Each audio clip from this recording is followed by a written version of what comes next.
شہر حیدرآباد سمیت مختلف مقامات پر جمعے کی دوپہر سے ہونے والی دھواں دھار بارش سے معمولات زندگی درہم برہم ہو گئے۔ محکمہ موسمیات نے لوگوں کو چوکس رہنے کا مشورہ دیا۔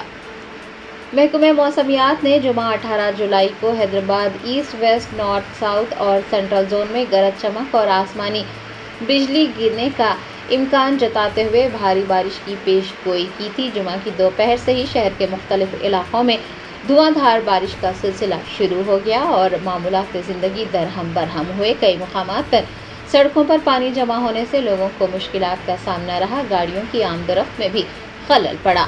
اگلے 3 گھنٹوں تک ریاست میں کئی مقامات پر بھی موسلادھار بارش کا امکان جتایا گیا ہے۔ محکمہ موسمیات نے لوگوں کو چوکس رہنے کا مشورہ دیا ہے۔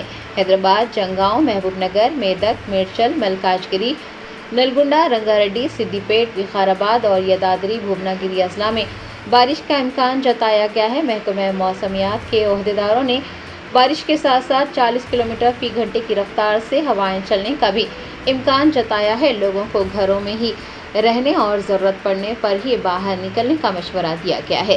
حیدرآباد میں شدید بارش کے انتباہ کے بعد ہائیڈرا، GHMC اور مانسون ایمرجنسی اسٹاف کو الرٹ کر دیا گیا ہے۔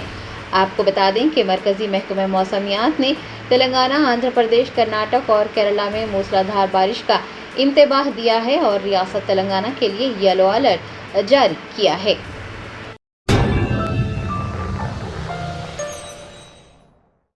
جرمنٹن super speciality hospital national award winner doctor Mir Jawad Zar Khan, German trained senior orthopaedic surgeon and director, ماہر ڈاکٹرز ڈاکٹر واصف اعظم اور doctor Bharavi Chanduri, senior cardiologist اور دیگر ڈاکٹرز نمایاں خدمات انجام دے رہے ہیں۔ Robotic surgery, advance cath lab, MRI، operation theatre, ICU، 2D ultrasound جیسی سہولیات سے آراستہ کارپوریٹ لیول ہاسپٹل، واجبی فیس میں ہر مرض سے شفا یابی کے لیے جرمنٹن سپر اسپیشلٹی ہاسپٹل، عطا پور۔